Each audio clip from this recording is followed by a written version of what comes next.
Chafing Armor Podcast, episode 116, Hag and a Haircut.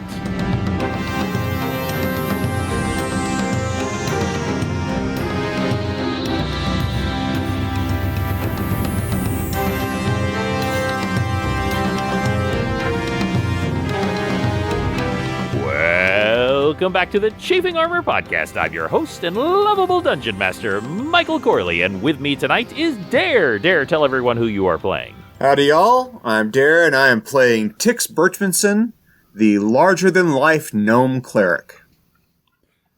We are glad to have you. And also with us tonight, Master of Cats and Crickets, is Lee. Lee, tell everyone who you are playing. Yes, hello everybody. It is summer down here in... I'm going to date this episode, I'm so sorry. It is currently summer down here in the unwashed hells, and I have a loud cat and some loud crickets outside. But yes, my name is Lee, and I'll be playing a Kenku Rogue. Perfect. And also with us tonight is James. James, tell us who you will be playing. Hello, everybody. My name's James, and I'm playing Penton Shellis, Spell Scale Sorcerer of Renown. Great renown, growing every day. And also with us today is Riley. Riley, who are you playing? Hi, I'm Riley, and I'm playing Thora Greyfield, a tiefling fighter. Yes, and last but certainly not least is Izzy. Izzy, who are you playing? My name is Izzy, and I'm playing Merezi Mugra, half-orc barbarian who, after Osokai's death, is now the tallest. That is true, in height and noble bearing. And when we last left our players, they have just completed a long part of their journey searching for the tiefling named Prognati, who was rumored to be able to help them with the Staff of Seraphim that was not working properly. They found that he was in an enchanted sleep, went into his dreams, where they found that he had trapped a night hag in her own hearthstone that they used to ride people in their dreams. And they were able to free Prognati, bring themselves back out into the real world, where they found a somewhat confused Distant Bells staring at them. And that is when the night hag attacks. And she gets a surprise attack with a couple of caveats. One of us cannot be surprised. Who would that be? Merezi, I think? Yes, it is. Because of your danger sense, you cannot be surprised fully. It doesn't mean you are free from being harmed from a surprise attack, but it means you can't truly be surprised. Now, I want to know, Merezi, what does it feel like with your danger sense? You know, we've joked about it being like a spider sense, which is often described as a tingle, but what is it like when Merezi feels an attack coming? I think it's probably a little nebulous, but at the same time very real. The same way, like, you get this twinge of bad discomfort when you can tell you're being stared at. It's like that. Mm-hmm. Merezi is able to feel the direction from which the malice is coming from. Gotcha. And also, Distant Bells, you were standing in the room. You had come back. You had replaced the Hearthstone that had been stolen by the imps in your little adventure, and fortunately, that otherwise your compatriots would have been trapped in there forever. So that turned out to be a good thing.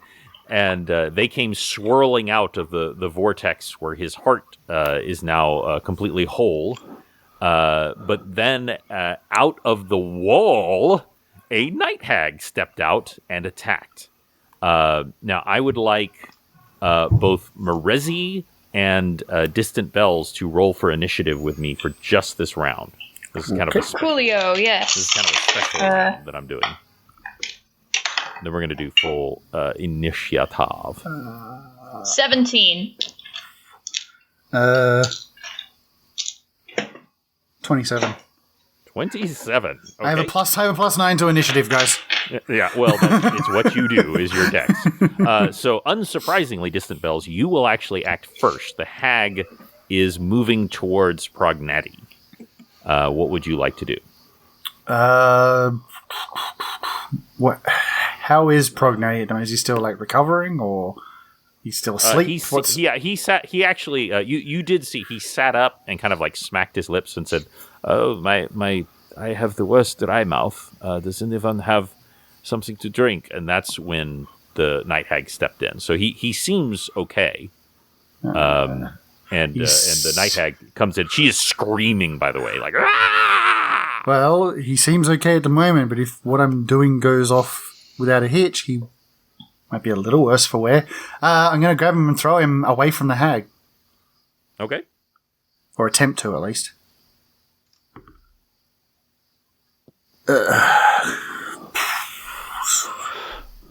Wait, what is that? Just a reflex, grapple? It would technically be a grapple, but it's not opposed because well, first of all, he's too stunned to oppose you. Yep. I do want to say it's not going to stop your roll, but just logistically, Prognati is actually like a big guy. Like, kind of think about like Beast from the X-Men, like the smart guy, but he's also really big. He's not like rolling in muscles, but he's just kind of large, Yeah. So just keep that in mind because Distant Bells is not. Okay, so that's a 16. 16. Okay. So I'm gonna hold on that for a second. You are successful. We're gonna hold on exactly what that means in just a second. Morezi, it is your turn. All right, Morezi. All right, Morezi is going to do something very unexpected. Attack twice. Let's see. That first one is a 27. Okay. That will hit. Wait, no, a 30. Sorry. Well, that won't hit then. No, of course not. And the next one is an 11. An 11. Okay, so the first one does hit, so roll for damage. Yes. Where is my D10? 13 points of damage. Wow. Really, so you just catch her right in the middle as she's coming in. Your follow-up attack, she darts away from. She is fast. She is really, really fast. But you catch her, and she looks at you with murderous rage, and she does several things all at once. She slams her hand down onto the ground, and y'all have heard this before. She screams, "Sleep!" She does that. As her bonus action, she puts 2 fingers in her mouth and emits a high-pitched whistling noise, and you can hear hoofbeats coming from somewhere in the distance. And she is also moving. I am actually going to let Morezi. I'm going to let you get actually an attack of opportunity against her. In order because what I'm describing, she has to move past you and out of combat range. Nice. So I do have to allow that. That is an 18. That will not hit. She is so fast. She is so fast. She just like all hags. It's just creepy how they look like these elderly, frail women. Of course, she also looks unnatural, but she's just like spooky fast and just and she is making a beeline for Prognati. And she actually has one attack that she's going to be able to get off. And she rolls a 3. That is not going to do it. So that's where I wanted to hold your grapple. I was going to oppose it to that. So Lee, you are completely successful. She was going straight for his throat, or at least it seems like she was. Mm-hmm. But because of your action, you actually push him out of the way. If you do not already have one, please take a point of inspiration, because that was quite inspired. Now, I would like everybody to re-roll for initiative, and I would like everybody to do a willpower saving throw. Let me know what you get on that. So, Dare, tell me your initiative roll and your willpower saving throw. Okay. Initiative roll is 14. Mm-hmm. And my willpower saving throw is 24. Very nice. And Distant Bells? Initiative is 24. Mm-hmm. And willpower is... 5. 5. Okay. And Pinton? All right. Initiative is 10, and will save is 23. Nice. And Thora? Initiative was 18, and my willpower was 12. 12. Okay.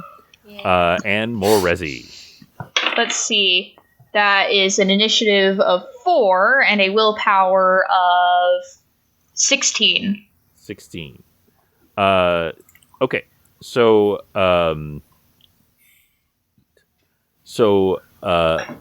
Distant Bells and Athora, you both fall dead asleep. And Distant Bells, you actually think, as you're falling asleep, that it is almost like you put yourself, in the way of Prognati to save him, that you kind of took the brunt of the spell. So let me do one other thing. Oh, also, as you throw him out of the way, Prognati also falls dead asleep as well. So you're kind of like all both tumbled together, and I want you all to imagine this big, kind of large purple tiefling and this slender Kinku, and they're sort of like snoozing together. Aww. I'll be all snuggled up in his arms. That's right. Boy pile. You're the little spoon. Send me all your Yowie fan mail, fan art, and fan fiction, and I'll read it all in a separate episode for our Patreon listeners only. Oh, There you go. Now it is your turn. So you actually get to. Your turn was saving and you failed. So next turn you will get to save again. Okay. Y'all do have the option to spend your turn trying to wake someone up. Just FYI. That will actually bring it to Athora. I'm asleep, so do I roll a... Oh, sorry. You were also fall dead asleep as you pull out your sword and then just tip straight forward, dead asleep. No, you will get a turn next turn. It's interesting. The two who got the highest initiative, both are the ones who fell asleep. That will actually bring it to Tix. All right. So Tix is going to immediately cast Protection from Evil. Okay. And that gives him protection from mental attacks and all sorts of natural goodness. Yes, and you cast that, and you feel the protection of your god surround you, and it doesn't get much more evil than a night hag, let us say. They are pretty darn evil, and that will bring it to Penton. Oh, dear. Well, scary night hag. Do I know anything about night hags at all? Make an Arcana roll. I will do that. What's my number these days? There it is. Or Dungeoneering, either one of those will work. 21. 21. So you have heard in your travels many stories about night hags. You do know, not that this is a surprise, that they can enter your dreams and ride your dreams, as it is called, which will typically is known to eventually kill you. They are magical. They are very powerful. One other thing that you do know, you have heard of people dying from their bite. That their bite is bad. Gross teeth.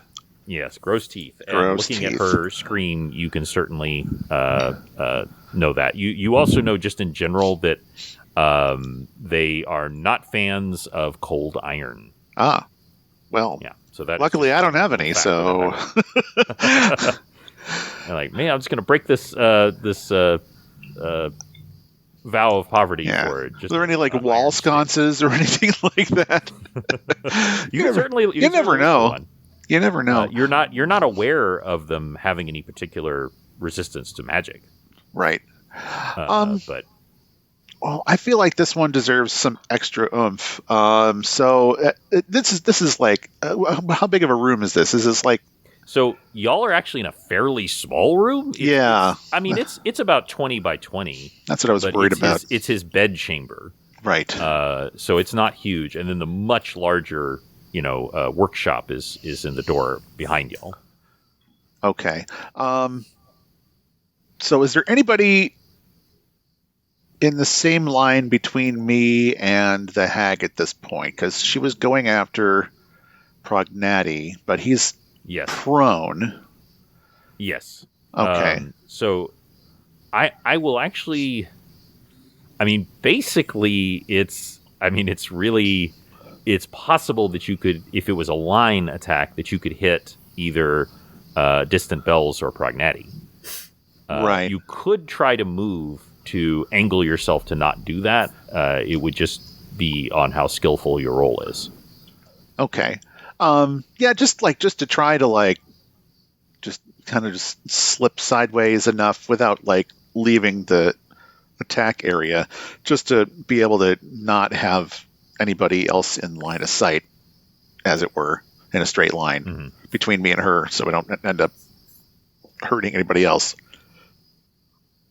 Okay. So if that's doable, then I will definitely give this thing a dose of lightning. Okay. It is definitely doable. Okay. I would like you to make a. This is really like a reflex. So I would like you to roll and give me your reflex bonus with that. I can jive with that. Okay. Oh, that's pretty decent. 22 is the reflex. Oh, excellent. So you kind of hop, skip, and jump, and you just hit that perfectly. And you cast a lightning. It is really loud. Yeah. In the room. But that's okay. I mean, half of them are. Okay. Hey, it might wake somebody up too, for that matter. The booming sound. So there are things that a hag is completely immune to. Lightning is not one of them. Oh, that's handy. I believe there is a save for lightning. It'll be half for half damage. Yeah. All right. Plus, I'm also going to enhance this one as well. Okay. With Boxcars. Is that a fortitude save? It's just or reflex. Well, that would be a reflex save.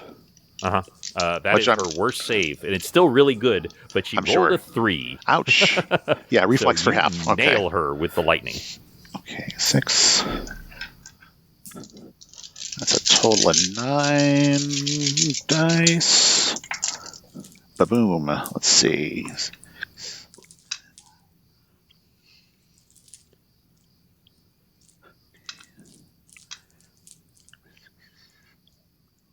$32 points of damage. Wow. Yeah, so suddenly the room is filled with the rich scent of cooking hag. It is, I mean, you, if this was a cartoon, you would see her skeleton right now. You light her up like the Emperor at the end of Return of the Jedi. Whee! It is a really good hit. And she, stumbles to the side and turns, and the murder in her eyes is just withering. Yeah. I feel like I just kicked all of the hornet's nests. That will bring it to her. Perfect. As much as she hates you and wants you dead, what she is actually doing is she is grabbing the hearthstone from the sleeping hand of Prognati. And since he is asleep, she is successful. So she has grabbed that, and now she is going to bite him. Oh. And she is successful. This wakes him up because he screams in agony as he is bitten by this horrifying hag. It does. Two-sided dice. Not as bad as it could have been. 5. He takes 11 points of tearing damage as she tears into his throat, and he wakes up with a ah! And slaps his hand over his throat. And and we'll get back to that at another time. That will actually bring it to Merezi. That's not very nice. Should have asked first. Let's see. I roll. It's all about consent. Let's see. 13 plus 13 is 26 for my first attack, and a natural 20 for my second attack. So first attack's damage is 4. Second attack's damage. What was your to hit with the first attack? 26. 26. Okay, yes. Sorry. I thought you said 13 for some reason. Yes. 13 plus 13. Gotcha. No, they both hit. Oh, I'm glad that the one on the die was rolled for the one that isn't doubled, because for the one that's doubled, I rolled a 10 plus 3. That's 26 points of halberd damage. Okay. So, 30 points of damage altogether. Yeah. Merezi, describe to me how you kill this night hag. I think Merezi is extremely frustrated because I'm going to make the assumption that somehow it was made known to her that bites from a hag are lethal. And she was like, Shit!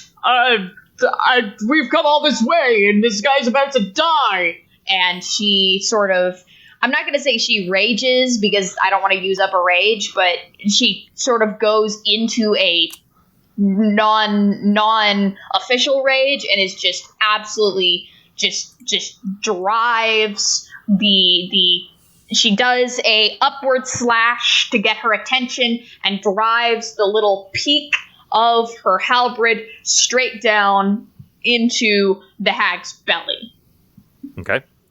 And you feel hags have 10 points of damage reduction. And as so often before, you feel that vroom of your armband, and it just goes right into her. And you actually drive her into the wall behind, which is made of hard stone, and it cracks as you just pin her to the wall through her stomach. And she writhes and screams, and then she dies. And just at that moment, I will say that for storytelling purposes, as she dies, as her spell lapses, both Distant Bells and Thora, you are waking up.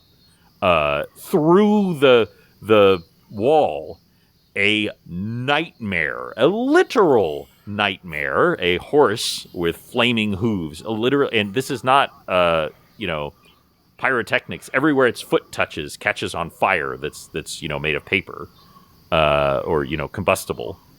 Comes through and looks at the dead night hag. Binky!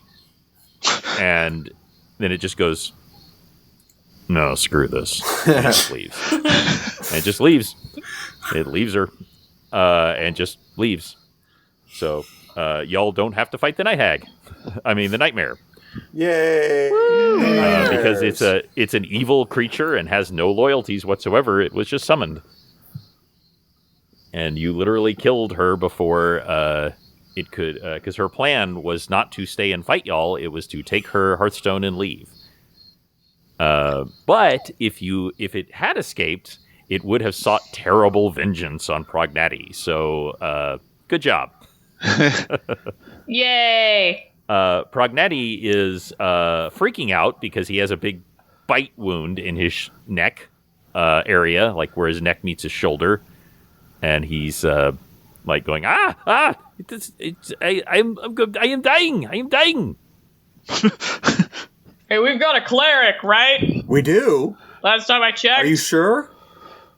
I mean, I assume so. Is Yes. I guess I'm a maybe cleric. I'm not. Where does it hurt? He stops dead and looks at you and just kind of like Tix both goes hands over slowly move towards the bite wound and casts Cure Moderate Wounds. Okay. And it instantly closes over. There's just a kind of a red area, discolored area there where the injury was, and he goes, Danke, I'm most grateful to you. That's a I'm hickey this glad man to will never help forget. Tix? Yes. From my distant knowledge of these kinds of creatures, there's something about the bite that might be more than just flesh wound. So you might want to take a closer look just to make sure there's nothing like some kind of disease or poison or something. I mean, you saw the thing's mouth, right? Right. And so Tix will use his healing skills to examine Prognati and give him a once over, twice over, 3 times over. Make that roll. All right. And that is a 17. Okay. So even though this world doesn't really call it infection, like disease and infection and things like that. You examine the wound, you examine where it closed over. You think that he was either able to resist or that it was not, diseased. So That's you think he's going to be okay. Good. It actually is because it's called demon fever, and it's not great. But he actually succeeded in his save throw. So as far as you can tell, he is going to be fine. Well, that's good news. I passed that along to Prognati, and that he's going to live, and hopefully we can have a moment's breath and get him all fixed up. Yeah. So y'all could certainly take a moment to reconnoiter, put out small fires caused by the footprints of the nightmare. Put a tapestry over the charred spot in the wall where the lightning bolt hit. It's just nothing. It's fine. It's nothing. It adds to the ambiance. Yeah. Right now, everyone's ears are still going. Well, except the ones who are asleep. Yes, exactly. You just dreamed about a rock concert, which for us was just rocks falling down a mountain. That's in concert together. In a very rhythmic fashion. So I understand. First of all, could I trouble anyone for something to drink? I am extremely thirsty. You ever tried orc mead? I try to avoid it. You're lost. Tix hands him a jug of water. Okay, and he just downs it. Just go, clearly his biological functions had been suspended in this dream state, but something paid a price for it, and so he is just stupid thirsty and just demolishes the entire skin. And when he finally finishes, he wipes his mouth and says, "I am very grateful to all of you, and to you." He points to you, Distant Bells, for watching over me while I slept.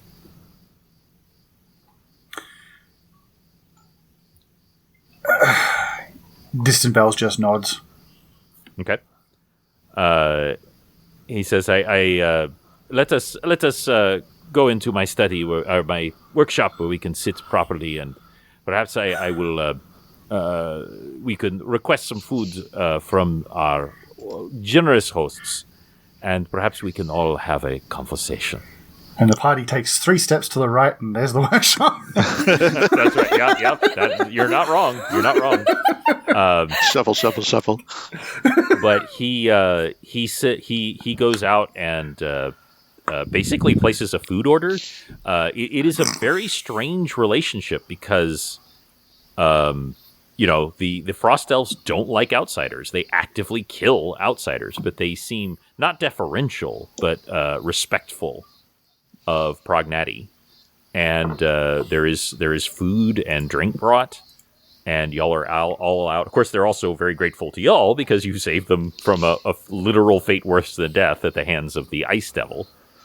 And food and drink is brought, and kind of like he rearranges his workshop is, as I said, it's like steampunk Willy Wonka. It's a mess in here. But he kind of sets things aside and sits you all down and says, how can I be of service? Hinton, would you like to explain to him, please? Well, I don't know what you were. Do you recall anything from your dream time at all? Well, the first part was sort of, unending torture, but I do remember our conversations. You had mentioned something about the staff of Seraphim. Yeah. Well, it turns out half of it is fake. And that's the reason why it's not really working, I guess. So we were told that you might be able to shed some light on the issue. Yes. So I can be of help to all of you. Here's what happens. There was a monk, a strange and mysterious monk, with a sort of a way of the monkey about them. They were known as Taka. We've met. Pinton, of course, you, and actually only you, have met Taka, though the name has been referenced when you were at the Temple of Animus. Some of the others may have heard, but you're the only one who's met Taka, the monk. Yeah, I am familiar.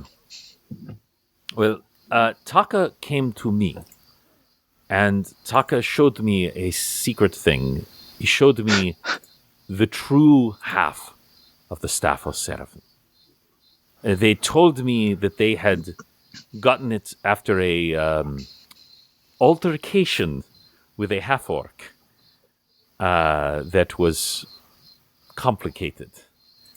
And they wished to hide the half of the staff to keep it safe because there were some very powerful adversaries looking for it. Truth. Offering 10,000 gold to anyone who could bring it to them. And so Taka wished to hide it. And, well, here's the thing. You see, years ago, my fiancé and I were involved in a very small scam where the jewels of Beltrain, and you've heard of this, a lot of you have actually, not you, Distant Bells, and not you, Athora, but the rest of you are from Beltrain, which is both the landmass and the kingdom of Beltrain is where you started. Right. The crown jewels were stolen, and we saw this as an opportunity, and I used my artificial skills to create a duplicate of the crown jewels and then sell them on the black market. And then sell them on the black market. And then sell them on the black market. You see? Because everyone thought they were stolen. And so we sold the quote-unquote stolen jewels. And there were some very unsavory individuals who did not take this well when they found out they were stolen. They were fake. And they were going to kill my fiancé and I in very terrible ways. And Taka saved us. And so we have been forever in their debt. But the reason that Taka came to me is Taka had an idea, which was what better way to protect the real staff than by making a bunch of fake ones. And so that is what I did. I made dozens of fake, and unlike the jewels, that is how I got caught, they were not perfect, is I was able to make an exact duplicate in every way, except, of course, it is not actually the staff. And so I suspect what you have there what you have is one of my duplicates that has made its way out into the world. Well, that's both good and bad. Yes, it is definitely. I can see why this has caused you problems, and I apologize. I certainly hope you have not paid 10,000 gold for them. Oh, no. We had pieces of it to begin with, and then we were looking for the other half, and then we thought we had found it, and we thought we had put it back together, and then it started not working very well, and we thought we had maybe done something wrong with it, and that's why we were going to find you, and here we are. Yes, so that brings us to the question. Do you still have the original half? And please tell me Taka doesn't have it, because we came all this way. Well, unfortunately, no, I do not have the original. Taka did not trust to leave it here. The point, Taka said there was something wrong with the second half and was going to hide it. And made me swear to never tell where it was. However, that was, of course, to the forces that were looking for it, not for the forces that should have it. So I will tell you where Taka took the other half of the staff. And then he stabbed through the head and died. No, I'm just kidding. I was waiting for like a crossbow bolt to come through a window or something. Yeah, just to really. The way I said that, but no. There is a famous cemetery in Kelimvor. Now, God, no. Most of you have heard of Kelimvor. It is now. You started this adventure in Beltrain. You traveled east to the Sand Swallow Sea, where you traveled all the way across the Sand Swallow Sea to Masgate, which was in the west. And then you traveled all the way up north, all the way further west to the Penta Plains. And then you traveled way up north to where you finally found the Frostspear Mountains. Kelimvor is on the very north point of the Sand Swallow Sea. So the Sand Swallow Sea is like a horseshoe shape. And it's why people take the Sand Swallow Sea, because it's so much shorter to go straight across. So of all of you, only one of you has actually been to Kelimvor, and that's actually you, Penton. Because when you were on the quest to find the Witch of the Lowlands, that was how y'all traveled. You actually went around the Sand Swallow Sea, right, all the way to this side of the continent. So you were there briefly, and there's a very famous cemetery is not the right word. Necropolis is a better word. There, and Prognati says that is where Taka took the staff to hide it. They would not say exactly why they took it there, but they said that it had something to do with the undead. Because Kelimvor, right. Yes. Well, that seems really inconvenient, but I suppose it's designed to be inconvenient. So there are some things I'm just skipping ahead a little bit that y'all have been talking for a while and things have come up. There's some things that I may be able to do to help you. I understand you have a construct of a sort that you ride it. Well, yes. Audrey has been quite the companion these past few months. Well, we love her. I have some small skill with constructs. And if you would be willing, I could upgrade her. Can we retrofit some lasers and stuff?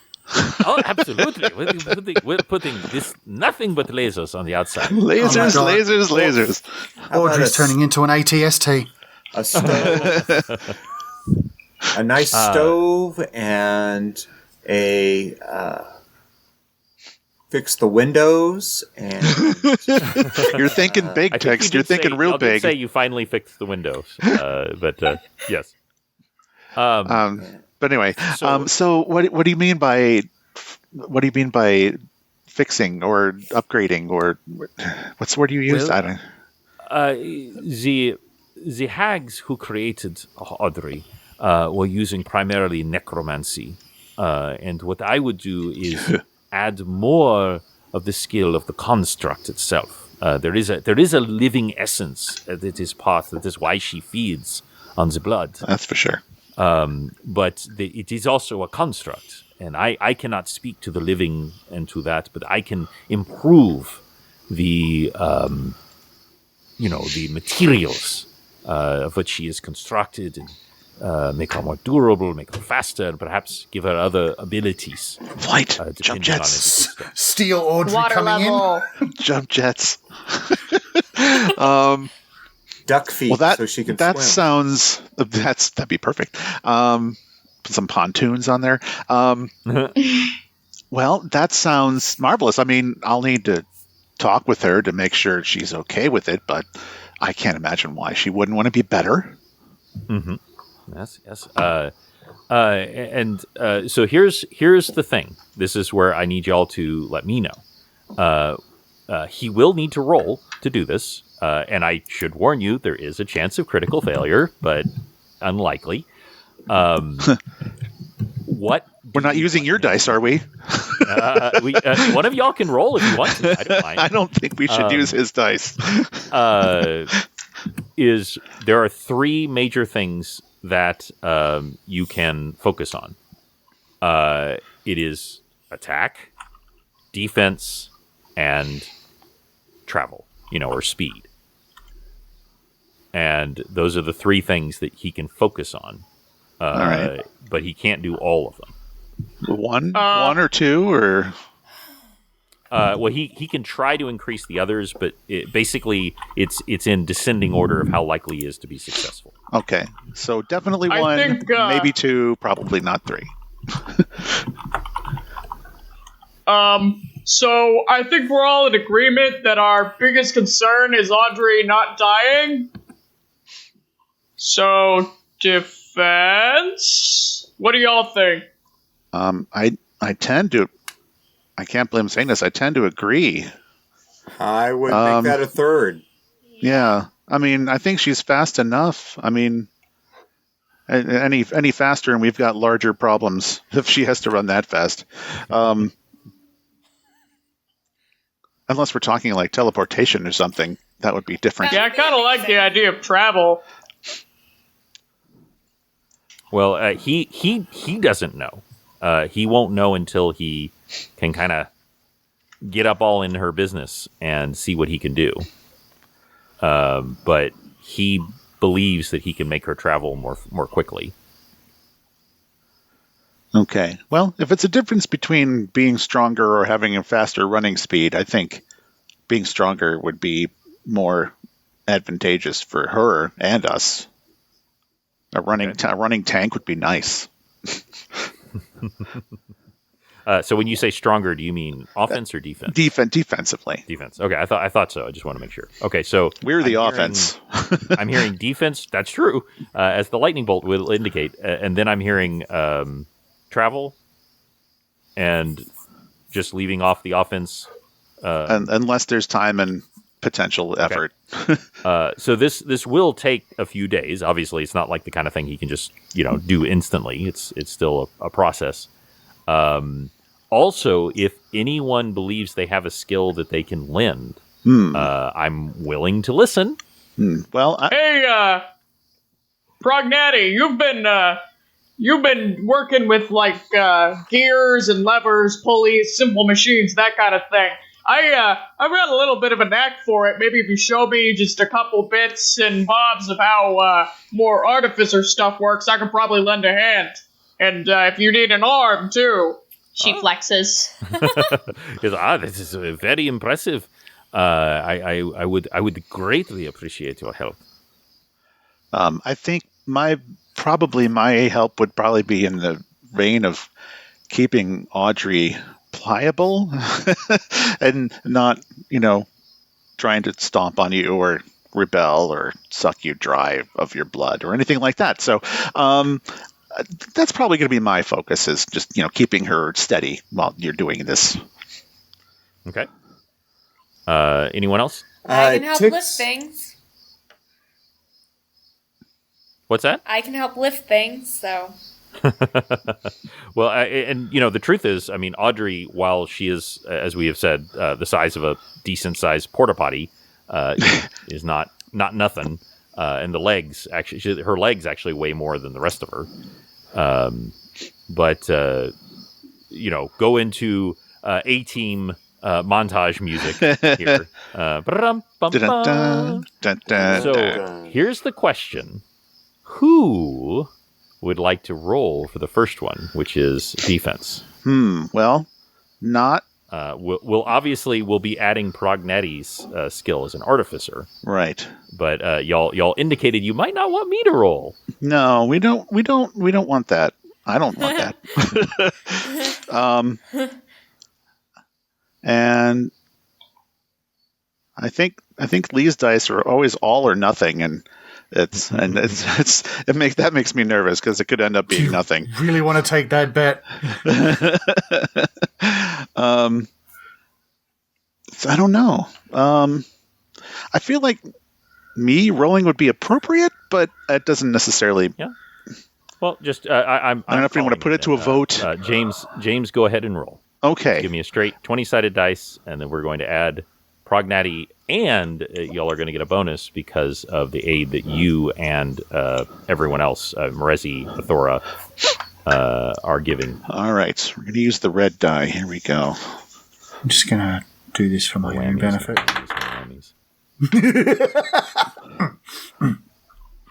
Well, I did roll a 19. Wow. Woo! Okay. So that's good. Yeah. So, y'all work long and hard on Audrey. Your connection with her really helps keep her calm because he has to, at some points, take parts off her, which she's not a fan of, and add things and add elements. One of the things that the two wanderers that y'all met inside and outside of Baba Yaga's hut was that Baba Yaga could plane shift. And what Audrey can now do is once per day, she can phase shift, where she essentially becomes intangible. Like ethereal? Ethereal, yes. So she is not completely free from all harm, but all conventional harm. She can basically hit the oh shit button.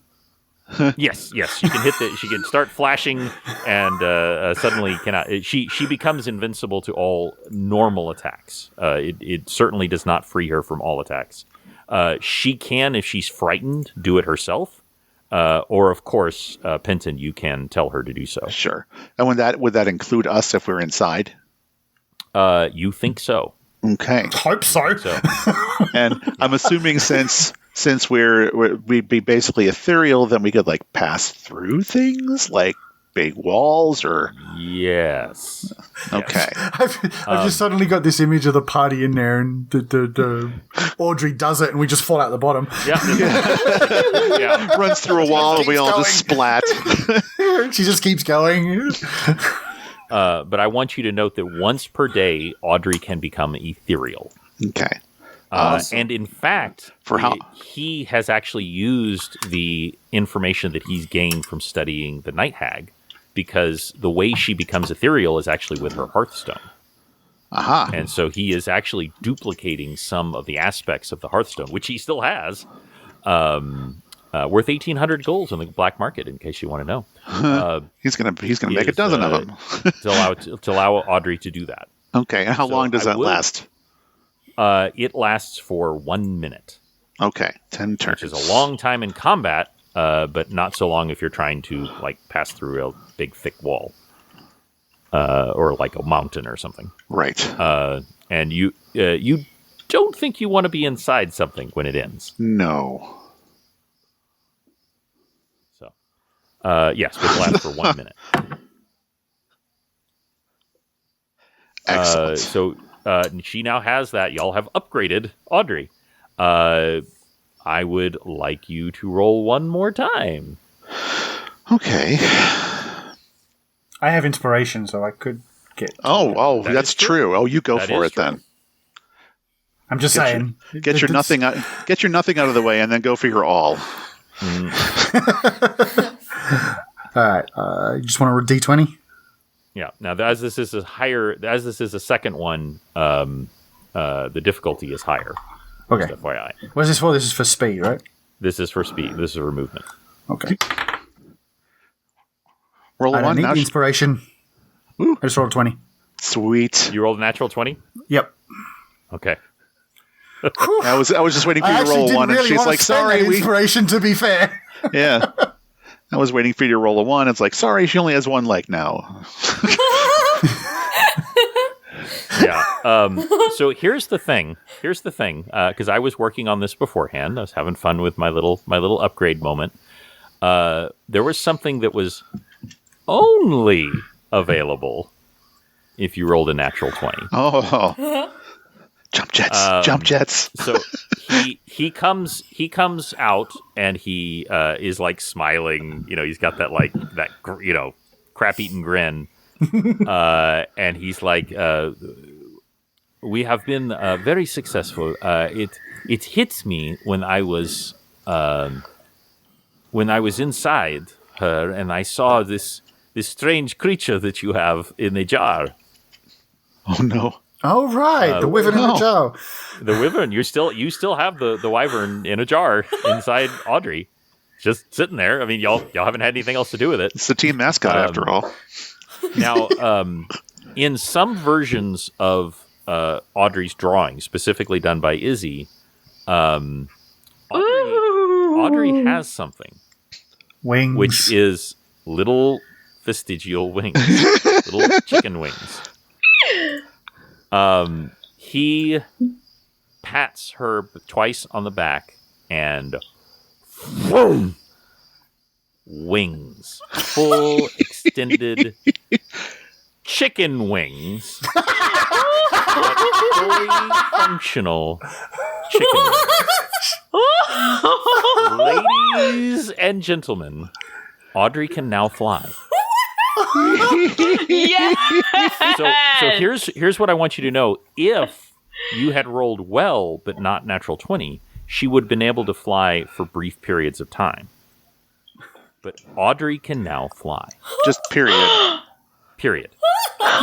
Now, she cannot fly as long as she can run. She has to, take breaks and things like that. But she can straight up fly. And that was only rolling a natural 20. What was the 20 for the defense then? Lasers. If you had rolled a natural 20 for the defense, then it would have been more like Baba Yaga's, in that not only would she be ethereal, she would have the ability to actually suck combatants into other planes. Oh. Which is what Baba Yaga's hut is stupidly powerful. If you ever are bored, look up the 3.5 Baba Yaga. And that is one of the things she can do. Is it'll just come up and just eat people and suck them into another plane if it's bored. And that it would be able to do something like that. And Audrey gets bored a lot. But yes, just imagine this a majestic moment where, normally there would be like the eagle cry. Instead it's a like, yeah, it's chicken wings. But they are fully functional. And she flies up in the courtyard and flies around. The ice elves come out and they're just like looking up like, the hell? She's beautiful. We're gonna need an update. We're gonna need an updated version, Fuji. I open up and I join her flying around a bit. Okay. Oh, that's beautiful. Right. Your wings, you change into your dragon form. I don't need to do that for the. Well, actually, no, because I can only glide when I when I had just had my vestigial wings. So You can I will actually fly transform into my dragonborn-ish form, which I don't know if anybody's seen yet out of the group. Just as a side, Bells goes back into the workshop and slams the door. That's too bad. Everybody getting the ability to fly except the Kenku, the one whose entire purpose of being is to find a way to return to the skies. Oh my god. So yeah, he ain't happy. No.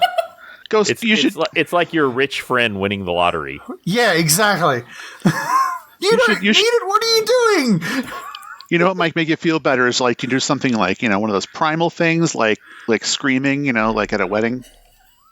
There you go. So it's the night before you're leaving. Y'all are kind of getting things together, kind of gathering up supplies. You're practicing, and it was a beautiful moment as Penton and Audrey are flying together in the sky, and you can hear the can you read my mind?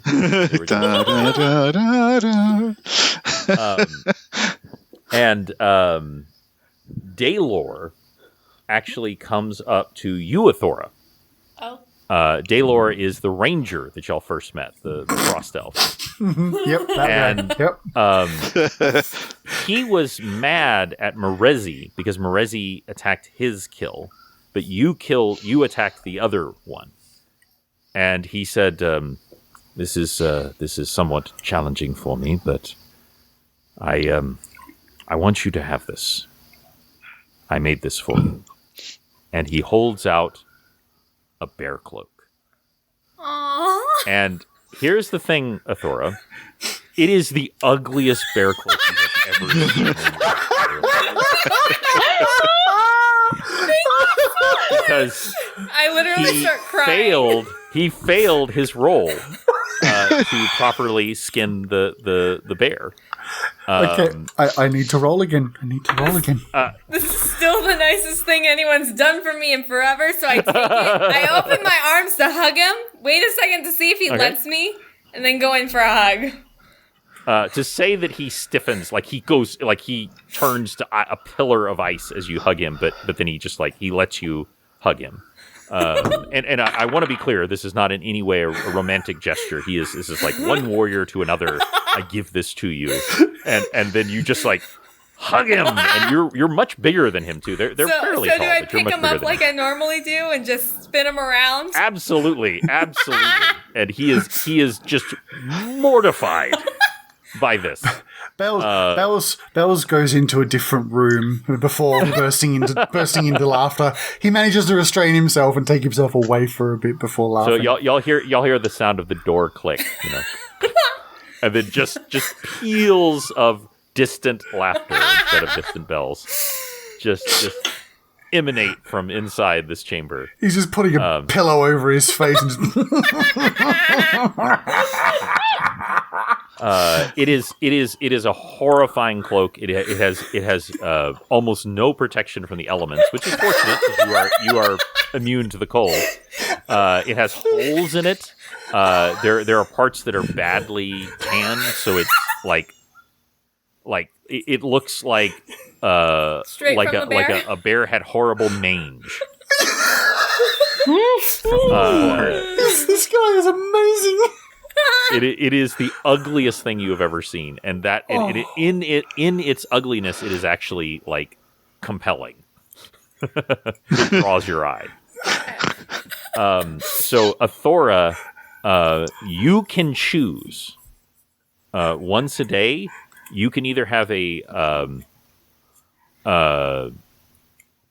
plus. You can have a plus. Advantage on any charisma roll, or an advantage on any intimidate roll. You see what I did to this bear? I'm gonna do it to yours again. Yes. Oh boy. And finally, there's no more gifts, I'm afraid. But one by one, Prognetti finds each and every one of you and has words with you privately. Good. Penton, he takes you aside and he says, I have been given some information. You work with a cleric. You understand these things come from time to time. Okay. I want you to know something. The Princess of Beltrain, she is alive. She is? She is. She sends her love to you. Do you know where she is? I do not. But the only way to find her and the only way to save her, and I am sorry to put it this way, but there is no other, the only way to heal her is to heal the staff. Because the only way she was able to send that message to you those many days ago, over a year ago now, Well, yes. is she had to use the staff when it was broken. There's something you need to know is the staff can only be wielded by those who are touched by the royal blood. But when in its broken state, anyone can wield the staff, which is why it is so desired right now. But it has a terrible price for any who try. And she wielded it in this state in order to help all of you. Goodness. So the only way to help her is to heal the staff. So I say this to you because I know it is painful to hear, but also you are on the only path that can save her. This path of healing the staff is the same that will save her. Well, then we will. And I do hope that you find her. We will redouble our efforts then. I wish you the very best. And later, she pulls you aside. He pulls you aside, Merezi. And he says, I need to tell you that your brother is still alive. Which I know you have gone far afield from the Mugra clan. He is now the leader of the Mugra clan. And my mother? I do not know. I believe that she is still alive. But I see. I do not know. I am sorry. I have a message for you, and it will be hard to hear, but I need you to hear it. You must beware of your father. Your father is dangerous. God. I am sorry that I cannot be more clear, but these things have been given to me to know. Y'all have not seen him in a while, by the way. He went off to talk to the frost giants. That's right. He got himself a new girlfriend. He did. He did. He seems to like them big. He does. He's got a type. He's got a type. Yeah. I've got backstory stuff that trust me, he does. That's amazing. I love that. Anyway, and that's all he has to say to you, Merezi. He pulls aside you, Athora, and he says, "I want you to know. First of all, that is the most terrifying cloak I have ever seen." I love it. I think I have actually weed myself a little bit. And I want you to know that you have been pulled and pushed by forces beyond this plane, have you not? Yes. Yes. I want you to know that you are your own person. Do what you feel is right. Do what you feel you must. Do not feel obligated to those that would control you. Having said that, I would be on the lookout for a magic rapier. Oh. Okay. I think you might find it useful. So, Thank you. be careful. You are most welcome. And again, just please, I do not ever want to see that cloak again. It is very upsetting. It is like the pictures where you look and there's the other picture inside, and then it gives you no. Please go. He manages to pull you aside, Tix, and he says, your charge, I am aware of it from beyond is where I am getting this information. So do not need to be coy with me. Your charge is going to need you more than ever in the coming months. I do not know how to say this. They are going through changes. And feeding it that gem that destroyed the remnants of... I forgot his name. Good Lord. Bigsby. That destroyed the remnants of Bigsby was absolutely the correct thing to do. But it has accelerated things in motion. Oh, joy. And, yes. So think of going from a toddler to a rambunctious 10-year-old. Things are going to be changing very soon, and you will have to work very hard to keep it safe. And fed. You may want to... Oof. Yes, that is also going to be an issue. I have some old things in my workshop I could give you if you like. That I think it would enjoy. Yes, they are broken, but I think it would enjoy these metal bits and bobs.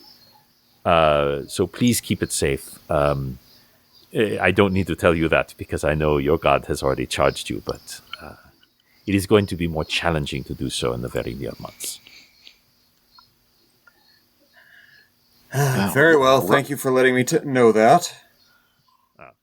And as if on cue, when you head, obviously, like you haven't left your pack, you realize that it has actually crawled out of your pack and is like examining, like walking towards that still burning, horrifying devil fire in the courtyard because they haven't figured out how to dispel it yet. It's just walking towards it. Grogu, come here, Grogu. Nailed it. It is definitely got a Baby Yoda type of vibe going on. And with that, finally, I don't know if you're willing to talk to him or not, but he wants to talk to you, Distant Bells. Bells wants to talk to him. Okay. I do not know how to tell you this, but your mind has been tampered with.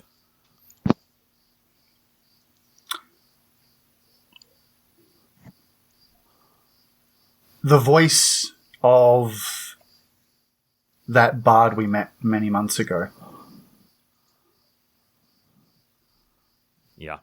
comes out of his face. And yeah. And he nods slowly. And he says there are forces at work here that are far beyond a mischievous bard. That bard was not an ordinary bard. You were attacked. You were tampered with. And I don't know if I do not have the ability to help you, but there may be someone who can. Look for those who have powerful skills of the mind, may be able to help you. If not, there will come a time where you must trust your heart, and not your head, because your head will lie to you. Also, would you like some poisons?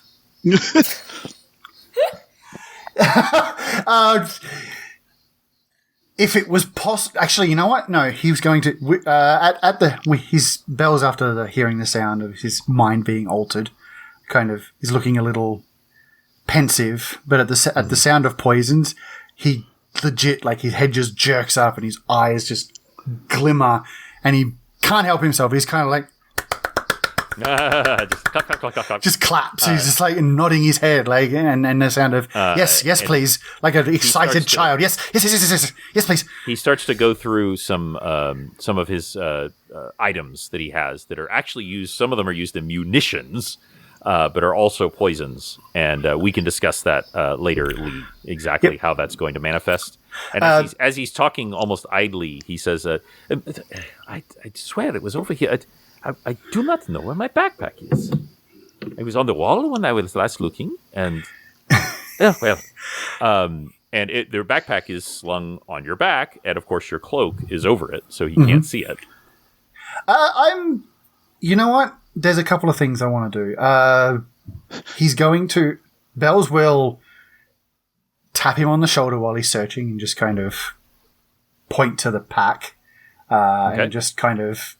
I was going to ask what the word was again because I forgot, so I can write it down. The activation. And he's surprised, but after a moment, he kind of narrows his eyes and he says, "I think it belongs to you. And also, you saved me from a fate worse than death, so I can give you a backpack, a magic backpack. It is Edro. If you put it against anything, it will stick to it. If you say Edro, and when you say Edro, it will fall. And as I'm guessing, since you are wearing it, if you try to grab it, open it without petting it on the head first, it will bite you. And hold on." Bells sort of nods and basically repeats in the voice of one of the snow elves what the little imps were all about, and then kind of was like, "Talk to them if you want to know what happened." Okay. And he will also pull out the blueprint. He might be a thief, but this guy's been nice. This guy's been okay. You know, he's helped us out. He's not going to steal this blueprint from him. He's going to ask if he can have it, or what he would want for it. The returning daggers. He points to his own and wonder, and like with a quizzical kind of, can these be upgraded to this, or like? Well, if you would be able to convince your party to stay here for a few more days, I could try to do so. He nods slowly. Because it will require time and effort, but I could do this to your blades if you so desire. He's kind of absent-mindedly, like, gently caressing them. They mean quite a lot, but they would do quite a lot of interesting damage if they could fly and come back. So Yep. So if you would like to try that, you are welcome to roll. I will, just as you did with I will, Audrey. I will go around to everybody else and ask if they could possibly wait a few days to get some upgrades. Well, considering our travel time has been Greatly reduced. upped a bit, That is very true. That is very, very true. I think we could spare some time to make everybody a little more functional and happy. And I was wondering if Prognati could tell me a little bit more about my trusty axe. Yes, he can. I'll get that roll out for you. Cool. Yeah, I did it again. I started off with 2 1s, and now I got 2 20s. Oh my God, you got a 20? Yep. Okay. So you are successful. He has now made your daggers daggers of returning. And so what that means is after you throw them, whether or not they hit, they will then magically return to your scabbards. With a natural 20, I'll let you know the first time you use them if there's something else. Okay. But actually, no. Well, actually, I was going to say, like, because he would probably, when Prognati gives them back to him, he would probably test them out by like throwing them at a target outside, just because he wants to see what's changed, like what their weighting has changed and all that kind of stuff. Because I mean, these were given to him by someone rather special, and he would like to make sure that they have been given the due care, as well as he needs to adapt to any changes that have been made to them, if any. Gotcha. So you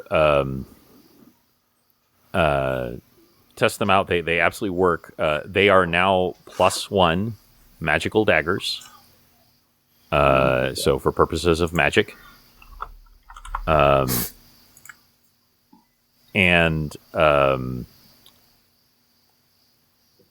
The once per day, you can command them to poison.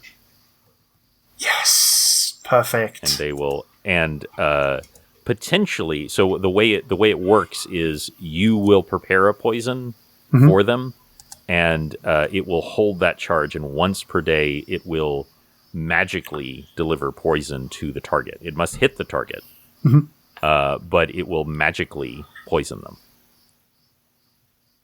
Even if it doesn't have to do with the poison being on there. It's just simply like, it's almost like preparing a spell that like you're preparing which poison you're going to have on it.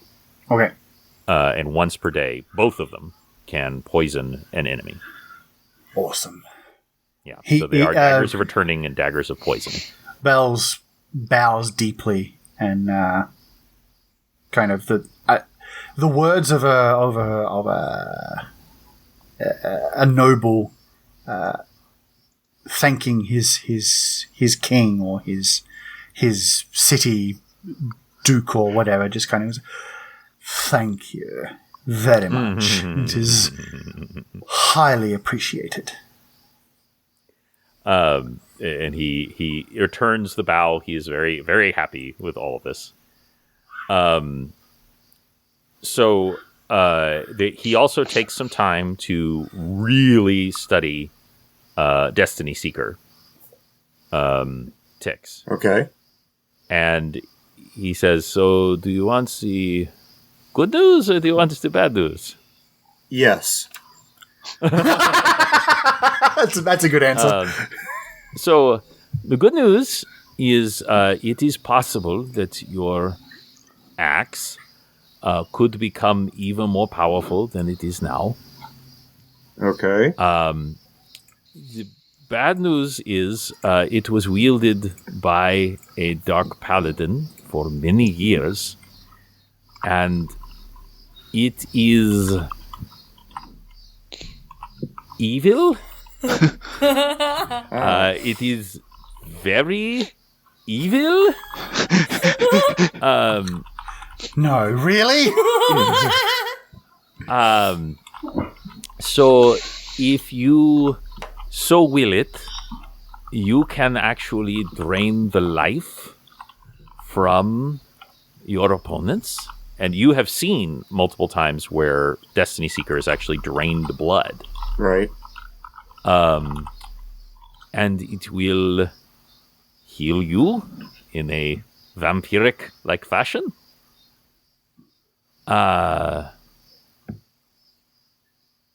But if you do so, it will try to, evilify you? Influence? Influence you. Yes, that is a good way.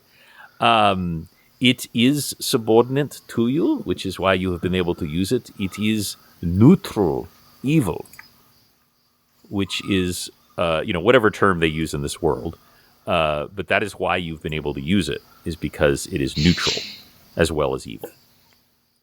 And there is possibly a way that you could influence it positively over time. Right. Things that you might be able to do to change this. These things are not always immutable. But yes, you have a very evil sword here. And what it most wants to do is to drink the blood of your enemies and give their strength to you. But it has sensed that you would not be cool with that.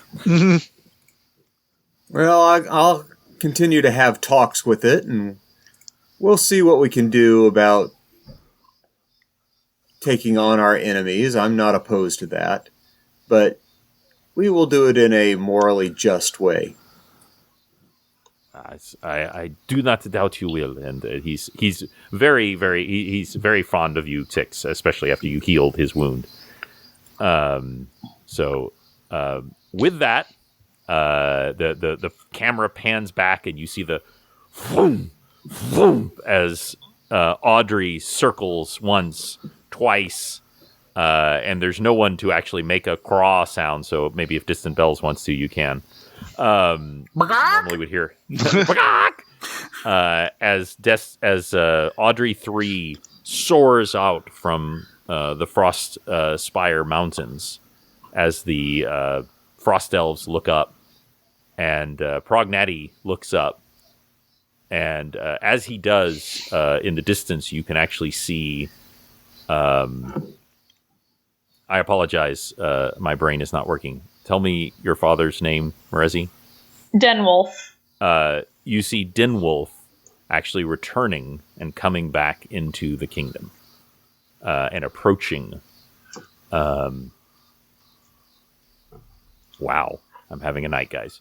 And approaching Prognati from behind.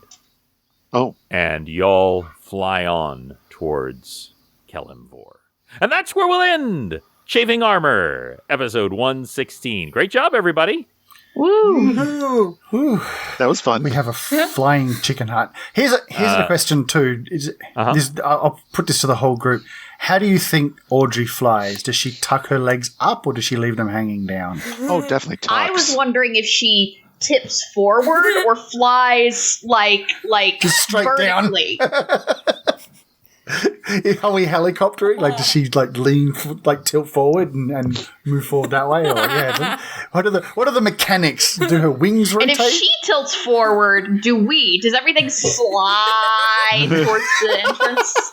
Do we need to batten down the hatches just to be able to fly?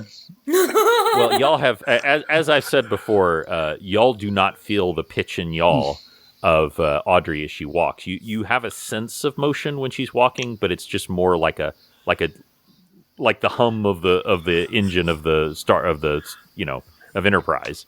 If y'all felt her as she walked, y'all would just be constantly vomiting as this hut is boing boing boing boing boing. It's like the sensation of being in an elevator. You know it's moving, but exactly.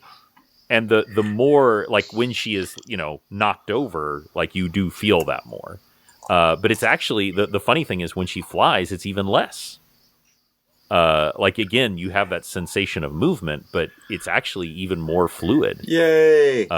Until we hit turbulence, and then Penton comes over. Yep. And says, ladies and gentlemen, this is your captain. This is your sorcerer speaking. One other thing, while it is increased because she has become more powerful, you are going to need to feed her more often.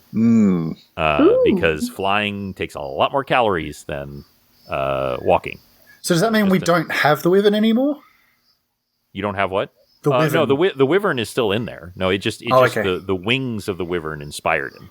Oh, okay. I was going to say, did he use it to alchemically enhance her? Oh, that would have been No, awesome. she just had little vestigial chicken wings, and he augmented them.